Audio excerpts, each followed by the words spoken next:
स्वागत है। क्राइम की दुनिया में हम आपके लिए एक नई कहानी लेकर आए हैं दोस्तों। तो चलिए शुरू करते हैं। दोस्तों, 12 जनवरी 2018 को प्रीतम अपने भाई जितेंद्र से मिलने के लिए फ्लैट पर पहुंचा। जितेंद्र मान नोएडा में स्थित टीवी समिति की छत में रहता था। दरअसल ये फ्लैट उसकी बुआ के लड़के यानी फुफेरे भाई प्रीतम का ही था, इसलिए इस फ्लैट की एक चाबी प्रीतम के पास रहती थी और दूसरी जितेंद्र के पास रहती थी। जैसे ही प्रीतम ने अपने पास वाली चाबी से फ्लैट का दरवाजा खोला तो उसे कमरे के अंदर का दरवाजा भी खुला हुआ दिखाई दिया, क्योंकि दरवाजे में से लॉबी साफ दिखाई दे रही थी। उसने देखा कि बेड का गद्दा नीचे फर्श पर बिछा हुआ है और उस गद्दे पर कोई कंबल ओढ़े सो रहा है। फ्लैट के अंदर जाते ही उसे थोड़ी दुर्गंध आती महसूस हुई तो वो घबरा गया और भागता हुआ सीधा लॉबी में पहुंचा। वहां पहुंचकर उसने जितेंद्र को आवाज लगाई। उसने सोचा कि शायद कंबल में वही सोया होगा, लेकिन आवाज लगाने पर भी जब जितेंद्र ने कोई जवाब नहीं दिया तो प्रीतम ने उसके ऊपर से कंबल हटा दिया। लेकिन जैसे ही उसने कंबल को हटाया तो वहां का दृश्य देखकर प्रीतम के मुंह से चीख निकल गई, क्योंकि वहां पर उसके भाई प्रीतम का शव पड़ा था। उसकी चीखों की आवाज सुनकर कई पड़ोसी भी वहां पर आ गए। इसके बाद प्रीतम ने फोन करके इस हत्या की सूचना तुरंत पुलिस को दी। कुछ देर बाद सूरजपुर पुलिस थाना प्रभारी अखिलेश प्रधान घटना स्थल पर पहुंच गए।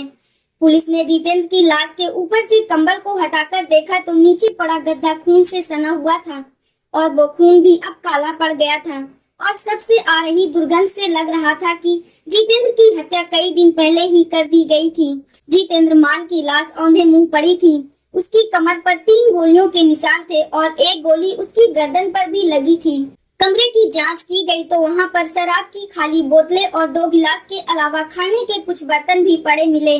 ऐसा लग रहा था कि वहां 2 लोगों ने शराब पी है और इसका मतलब ये था कि जितेंद्र की हत्या किसी जानकार ने ही की थी। लेकिन हत्यारा इतना चालाक था कि उसने वहां कोई भी सुराग या सबूत नहीं छोड़ा था। थाना प्रभारी वहां का मुआयना कर ही रहे थे कि तभी एसपी और सीओ घटना स्थल पर पहुंच गए थे।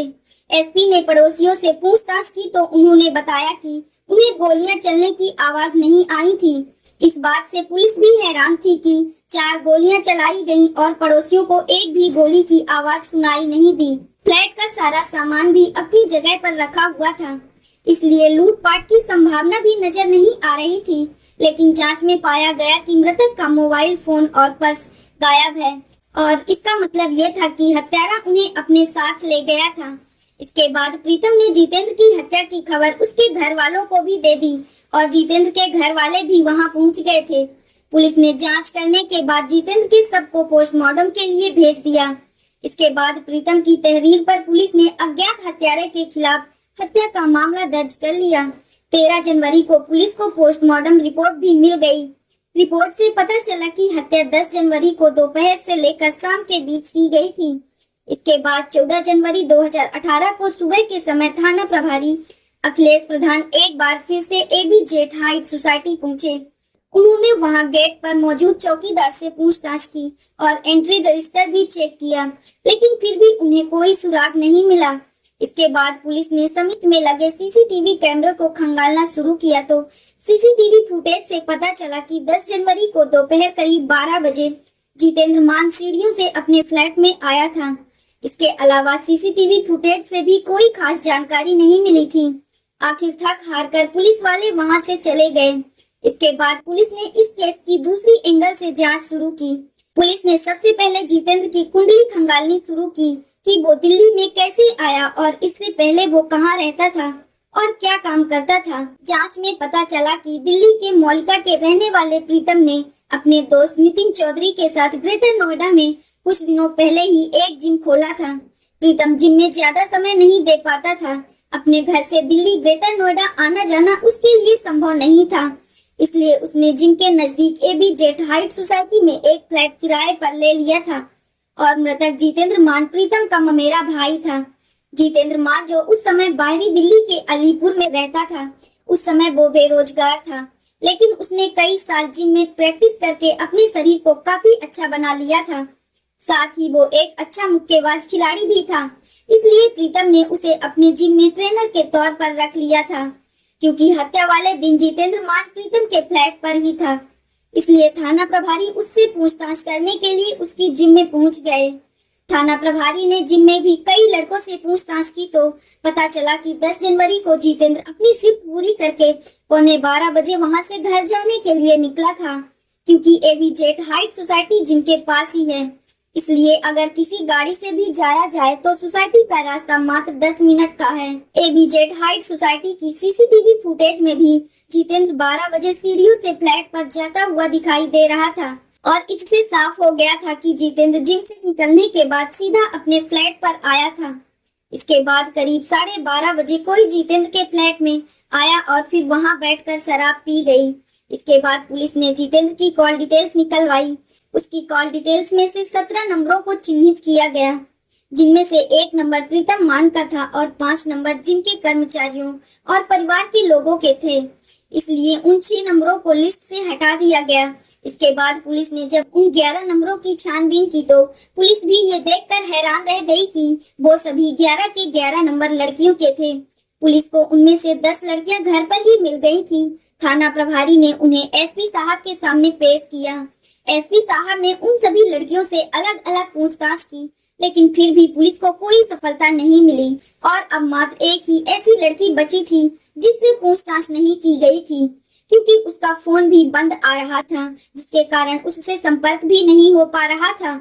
इसके बाद पुलिस ने उसके फोन नंबर की कॉल डिटेल्स निकलवाई तो पता चला कि वो number greater Noida origin society में रहने वाली सृष्टि गुप्ता का है। पुलिस को सिम कार्ड कंपनी से सृष्टि के पते के साथ साथ उसका एक फोटो भी मिल गया था। इस मामले की तह तक पहुंचने के लिए एसआई हरिराज सीधे ओरिजिन सोसाइटी पहुंचे, लेकिन सृष्टि गुप्ता जिस फ्लैट में रहती थी वो फ्लैट उन्हें बंद मिला। इसके बाद एसआई ने समिति के सुरक्षा गार्ड को सृष्टि का फोटो दिखाया। सुरक्षा गार्ड ने फोटो पहचानते हुए कहा कि ये लड़की तो यहीं पर रहती है। उन्होंने बताया कि सृष्टि एक स्टूडेंट है और वो फ्लैट में अकेली ही रहती है। गार्ड ने ये भी बताया कि उसके यहाँ एक मेड भी काम करने आती है, लेकिन कुछ दिनों से सृष्टि फ्लैट में नहीं है, इसलिए मेड भी काम पर नहीं आ रही है। एसआई हरिराज ने गार्ड को अपना फोन नंबर देते हुए कहा कि जब भी सृष्टि सोसाइटी में आए तो वो तुरंत फोन करके उन्हें सूचना दें। और फिर एक दिन एसआई हरिराज को ओरिजिन समिति के एक सुरक्षा गार्ड ने फोन करके सूचना दी कि सृष्टि अपने फ्लैट में आ गई है। सूचना मिलते ही एसआई हरिराज महिला कांस्टेबल मोनिका और रक्षा को अपने साथ लेकर सृष्टि के फ्लैट पर पहुंच गए। उससे पूछताछ के लिए पुलिस सृष्टि को सूरजपुर थाने लेकर आ गई। थाना प्रभारी अखिलेश प्रधान ने सृष्टि से पूछा कि क्या वो जितेंद्र को जानती है। सृष्टि ने कहा कि हाँ, वो पहले जितेंद्र के जिम में एक्सरसाइज करने जाती थी, इसलिए वो जितेंद्र मान को अच्छी तरह से जानती है। थाना प्रभारी ने उससे पूछा कि आप कब से कब तक जितेंद्र के जिम में जाती रही हो। सृष्टि ने बताया कि वो मार्च महीने से लेकर सितंबर 2017 तक जिम जाती रही। पुलिस वालों ने उससे पूछा कि क्या जिम छोड़ने के बाद आपकी जितेंद्र से कभी फोन पर कोई बात हुई है। सृष्टि ने बताया कि नहीं, जिम छोड़ने के बाद मेरी जितेंद्र से कभी कोई बात नहीं हुई। इसके बाद थाना प्रभारी ने उसके फोन नंबर की कॉल डिटेल्स उसके सामने रखते हुए कहा, आप झूठ बोल रही हैं, क्योंकि जितेंद्र से तो तुम हर रोज बात करती हो। थाना प्रभारी के सवाल का सृष्टि ने कोई जवाब नहीं दिया और उसने अपनी नजरें नीचे झुका ली। बाद में थाना प्रभारी ने उससे पूछा कि ये बताओ कि 10 जनवरी को दोपहर 12 बजे से लेकर शाम के 5 बजे तक तुम कहाँ थी। कुछ देर सोचने के बाद सृष्टि गुप्ता ने बताया कि 10 जनवरी की दोपहर को मैं अपना कैमरा ठीक कराने के लिए दुर्गापुरी चौक गई थी। फिर पूछा गया कि उसके बाद तुम कहाँ गई थी। सृष्टि ने कहा कि उसके बाद मैं डेली यूज का सामान लेने जीआईपी मॉल गई थी और वहां से लौटते हुए मुझे शाम हो गई थी। सृष्टि ने पुलिस से कहा कि आप चाहें तो इस बारे में मॉल में जाकर दुकानदार से भी इस बात की पुष्टि कर सकते हैं कि पूछताछ के दौरान पुलिस ने सृष्टि से उसके घर और परिवार के बारे में भी जानकारी हासिल कर ली थी। उसने बताया कि वो उत्तर प्रदेश के जिला बुलंदशहर के खुर्जा की रहने वाली है और उसके पिता की खुर्जा में मोबाइल एक्सेसरीज की दुकान है। सृष्टि से पूछताछ के बाद थाना प्रभारी ने उसे कुछ जरूरी हिदायत देकर छोड़ दिया, लेकिन साथ ही उन्होंने कांस्टेबल राजेश को सृष्टि की निगरानी पर लगा दिया। इसके बाद आगे की जांच के लिए पुलिस की एक टीम खुर्जा में स्थित सृष्टि के पिता सुधीर गुप्ता के पास पहुंची। सुधीर गुप्ता ने पुलिस को बताया कि करीब 2 साल से सृष्टि और उनके बीच कोई संबंध या कोई रिश्ता नहीं है। इसकी वजह बताते हुए वो थोड़ा नर्वस भी हो गए थे। उन्होंने बताया कि 2 साल पहले सृष्टि मेरठ यूनिवर्सिटी में बीबीए की पढ़ाई के दौरान किसी मुसलमान लड़के के प्यार में पड़ गई थी और वो वहां उसी के साथ रहने लगी थी। जब इस बात की भनक सृष्टि के पिता को लगी तो उन्होंने अपनी बेटी को बहुत समझाया और जब वो नहीं मानी तो उन्होंने उससे नाता तोड़ दिया और उसे घर से बेदखल कर दिया। इधर 17 जनवरी की शाम को कांस्टेबल राजेश ने थाना प्रभारी को सूचना दी कि एक इनोवा कार में सृष्टि अपना सामान रख रही है और वो शायद फ्लैट खाली करके भाग रही है। सूचना मिलते ही थाना प्रभारी अखिलेश प्रधान तुरंत पुलिस टीम के साथ समित पहुंच गए और फिर से पुलिस सृष्टि को अरेस्ट करके थाने में ले आए। इस बार पुलिस ने उससे कड़ाई से पूछताछ की तो सृष्टि ने अपना जुर्म स्वीकार करते हुए बताया कि उसने ही जितेंद्र मान की गोली मारकर हत्या की थी। लेकिन इस हत्या के पीछे की उसने जो कहानी सुनाई वो बेबसी, ब्लैकमेलिंग और प्रेम संबंधों की एक खौफनाक कहानी है। दरअसल 24 वर्षीय सृष्टि गुप्ता जब मेरठ में बीबीए की पढ़ाई कर रही थी तभी उसने अपना खर्च चलाने के लिए नोएडा में स्थित एक कंपनी में जॉब करनी शुरू कर दी थी। वो फ्लैट बेचने के लिए टेलीकॉलिंग कंपनी में काम करती थी। इसी काम के उसे 25,000 रुपए मिलते थे। एक दिन वो इसी काम में इमरान कुरैशी नाम के एक व्यक्ति को फ्लैट बेचने के लिए फोन पर बात कर रही थी कि तभी इमरान बातों ही बातों में सृष्टि से उसकी पर्सनल लाइफ के बारे में पूछने लगा और जब सृष्टि ने उसे बताया कि वो खुर्जा की रहने वाली है तो इमरान ने उससे कहा कि मैं भी खुर्जा का ही रहने वाला हूँ। सृष्टि को जब ये पता चला कि इमरान भी खुर्जा का रहने वाला है तो वो बड़ी खुश हुई। उस दिन दोनों के बीच काफी देर तक बातें होती रहीं। इसके बाद तो उन दोनों की अक्सर फोन पर बातें होने लगी और फिर धीरे धीरे उन दोनों में प्यार हो गया। इसके बाद वो दोनों एक दूसरे से मिलने लगे थे। हालांकि इमरान ना तो हैंडसम था और ना ही ज्यादा पढ़ा लिखा था, लेकिन वो गले में सोने की मोटी चेन, उंगली में हीरे की अंगूठियां पहनता था। इमरान शादीशुदा था। इतना ही नहीं, उसके 4 बच्चे थे। इमरान ने यूनिटी हरिजन सोसाइटी में सृष्टि को एक फ्लैट भी खरीद कर दे दिया था। इसके बाद सृष्टि किराए के मकान से उस फ्लैट में आ गई थी जो उसे उसके प्रेमी इमरान ने खरीद कर दिया था। इतना ही नहीं, इमरान उसे हर महीने 50,000 रुपए खर्च के लिए भी देता था और जब इमरान उसका हर तरह से ख्याल रखने लगा तो सृष्टि ने इमरान को ही अपना पति मान लिया था और अपनी नौकरी भी छोड़ दी थी। जब ये सारी बातें सृष्टि के पिता को पता चली तो उन्होंने अपनी बेटी से संबंध खत्म कर दिए थे, लेकिन सृष्टि को इन सब बातों की कोई परवाह नहीं थी। इसी दौरान सृष्टि की बीबीए की पढ़ाई भी पूरी हो गई। वो फैशन डिजाइनर बनना चाहती थी, इसलिए अब सृष्टि फैशन डिजाइनर का कोर्स कर रही थी और उसका खर्च भी इमरान ही उठा रहा था। यानी इमरान सृष्टि पर दोनों हाथों से पैसे लुटा रहा था। उसी दौरान सृष्टि ने अपने आप को फिट रखने के लिए एक जिम ज्वाइन कर लिया। वो जिम प्रीतम का था, जहां पर जितेंद्र मान ट्रेनर था। जितेंद्र बाहरी दिल्ली के अलीपुर गांव के रहने वाले सत्य प्रकाश मान का बेटा था। जितेंद्र बहन भाइयों में सबसे छोटा था।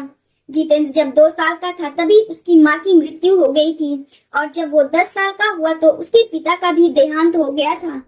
जितेंद्र मान की एक बुआ मोलका में रहती थी। भाई की मौत के बाद जितेंद्र की बुआ जितेंद्र को अपने साथ ले आई थी और फिर उन्होंने ही उसकी परवरिश की। जितेंद्र मान की बुआ का बेटा प्रीतम जितेंद्र से 3 साल बड़ा था। जितेंद्र ने आगे की पढ़ाई फुफेरे भाई प्रीतम के साथ ही की थी। उन दोनों ने दया सिंह कॉलेज से ग्रेजुएशन किया था। प्रीतम और जितेंद्र को कुश्ती और बॉक्सिंग का बड़ा शौक था। किशोर अवस्था में पहुंचते ही दोनों का रुझान मुक्केबाजी की ओर चला गया। बाद में जितेंद्र मान और प्रीतम ने हरियाणा स्टेट बॉक्सिंग में अपना पंजीयन करा लिया। हरियाणा की ओर से खेलते हुए जितेंद्र ने देश विदेश की कई प्रतियोगिताओं में स्वर्ण पदक भी जीते थे। जितेंद्र मान की उपलब्धियों का ही नतीजा था कि उसे फौज में नौकरी मिल गई थी। जितेंद्र ने सेना के लिए भी कई बार मेडल जीते थे। कई साल सेना में बिताने के बाद इस घटना से 2 साल पहले जितेंद्र मान जिम ट्रेनर बन गया था। इसके बाद वो प्रीतम के जिम में ट्रेनर के रूप में काम करने लगा था। फिर मार्च 2017 में सृष्टि ने प्रीतम का जिम ज्वाइन कर लिया। खूबसूरत होने के साथ साथ जितेंद्र मान का व्यक्तित्व भी आकर्षक था। जिम में वर्कआउट करने के दौरान जितेंद्र और सृष्टि की दोस्ती हो गई और फिर उनकी दोस्ती इतनी आगे बढ़ गई थी कि वो दोनों जिम के बाहर भी मिलने लगे थे। सृष्टि से मिलने के लिए जितेंद्र उसके फ्लैट पर भी पहुंचने लगा था। इसी दौरान जितेंद्र मान और सृष्टि के बीच शारीरिक संबंध भी बन गए थे। बॉक्सर जितेंद्र ने सृष्टि की एक अश्लील वीडियो भी बना ली थी जिसे सृष्टि डिलीट करने को कह रही थी, लेकिन जितेंद्र नहीं मान रहा था और उसी अश्लील वीडियो क्लिप के जरिए वो ब्लैकमेल भी करता था और जब भी उसका मन करता वो सृष्टि को वीडियो के जरिए ब्लैकमेल करके उसके साथ शारीरिक संबंध बनाता था। इतना ही नहीं, जितेंद्र उसका आर्थिक शोषण भी करने लगा था। इसके बाद ये बात सृष्टि ने अपने प्रेमी इमरान को बताई। उसने इमरान से कहा कि जो पैसे तुम मुझे खर्च के लिए देते हो उनमें से आधे पैसे तो मुझसे जितेंद्र ही ऐंठ लेता है। उसने इमरान को पूरी बात बताते हुए कहा कि इमरान, मैं किसी भी तरह जितेंद्र मान से पीछे छुड़ाना चाहती हूँ। इमरान कुछ देर सोचने के बाद बोला कि सृष्टि, ये अवैध संबंधों का जाल है, इसमें किसी न किसी को मरना ही पड़ता है। हत्या की बात सुनकर सृष्टि कांप गई। इमरान ने आगे उससे कहा कि अगर तुम वाकई जितेंद्र मान की ब्लैकमेलिंग का शिकार हो रही हो तो तुम्हें ही उसकी हत्या करनी होगी। सृष्टि ने कहा कि इमरान, मैं जितेंद्र से बहुत परेशान हो चुकी हूँ, मैं उससे हर हाल में छुटकारा पाना चाहती हूँ। इमरान ने कहा कि फिर ठीक है, तुम उसे खत्म कर दो, इस काम में मैं तुम्हारी मदद करने को तैयार हूँ। इसके बाद इमरान ने अपने ड्राइवर नफीस और सृष्टि के साथ मिलकर इस हत्या का प्लान बनाया। योजना के अनुसार इमरान ने एक पिस्टल लाकर सृष्टि को दे दिया और उसे पिस्टल चलाना भी सिखा दिया। इसके बाद 9 जनवरी 2018 को इमरान ने सृष्टि से जितेंद्र मान के नंबर पर फोन करवाया। सृष्टि ने जितेंद्र से प्यार भरी बातें करते हुए कहा कि मान, कल मैं बिल्कुल फ्री हूँ, इसलिए मैं सोच रही हूँ कि कल तुम्हारे साथ कुछ एंजॉय किया जाए। सृष्टि ने कहा कि मैं चाहती हूँ कि कल मैं तुम्हारे फ्लैट पर आ जाऊं, वहीं बैठकर हम लोग वाइन पियेंगे। और जितेंद्र मान ने कहा कि ठीक है, तो आ जाना, मैं तुम्हारा इंतजार करूंगा।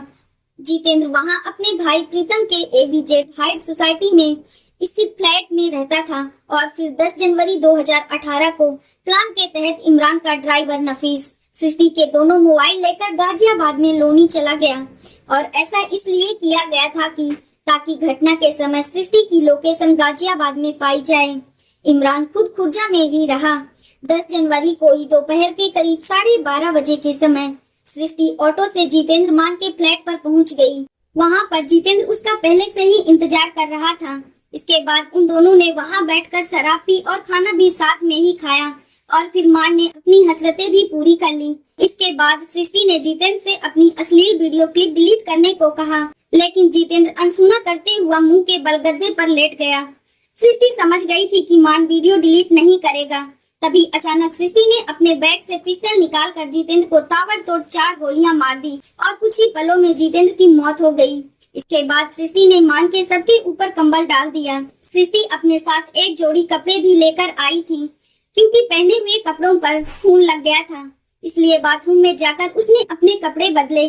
फिर फ्लैट को बाहर से बंद करके चाबी पर्स में डाल ली और चेहरे पर स्कार्फ बांधकर वो समीप से बाहर निकल गई। फिर वहां से वो DLF मॉल पहुंची। वहां पर इनोवा कार में इमरान और उसका ड्राइवर नफीस उसका इंतजार कर रहे थे। सृष्टि से पूछताछ करने के बाद पुलिस ने उसके प्रेमी इमरान और उसके ड्राइवर नफीस को भी गिरफ्तार कर लिया था। इसके बाद आरोपियों के निशान पर पुलिस हत्या में प्रयोग किया गया पिस्टल, 5 मोबाइल फोन, मान के फ्लैट की चाबी और सृष्टि के खून से सने कपड़े भी बरामद कर लिए थे। लेकिन जितेंद्र का मोबाइल फोन बरामद नहीं हो सका था, क्योंकि सृष्टि ने जितेंद्र का फोन हत्या के बाद रास्ते में ही तोड़कर फेंक दिया था। हालांकि जितेंद्र मान के परिजनों ने सृष्टि के इन सभी आरोपों को झूठ और बेबुनियाद बताया था। मान के परिजनों का कहना था कि सृष्टि जितेंद्र मान को बदनाम करने के लिए ऐसा कह रही है, इसलिए पुलिस को हत्या की सही वजह का पता लगाना चाहिए। वहीं एसपी का कहना था कि जितेंद्र की हत्या में प्रेमिका के शामिल होने की बात तो शुरू से ही स्पष्ट थी, लेकिन कई प्रेमिकाएं होने से पुलिस असमंजस में थी कि किसने इस हत्या को अंजाम दिया होगा। पुलिस ने सभी प्रेमिकाओं के फोटो हासिल कर छानबीन करके हत्यारे आरोपी लड़की को, इसके अलावा 2 अन्य आरोपी इमरान और नफीस को भी अरेस्ट कर लिया था। इसके बाद इमरान और नफीस से भी थोड़ी बहुत पूछताछ की गई और फिर उन तीनों आरोपियों को कोर्ट में पेश किया गया, जहां से उन्हें जेल भेज दिया गया। दोस्तों, इस पूरी घटना के बारे में आपकी क्या राय है? कमेंट बॉक्स में जरूर बताएं। और अगर हमारी मेहनत पसंद आई हो तो इस वीडियो को लाइक करते हुए शेयर भी करें। अगर आपने अब तक चैनल को सब्सक्राइब नहीं किया है तो हमारे चैनल को सब्सक्राइब कर लीजिए। राधे राधे।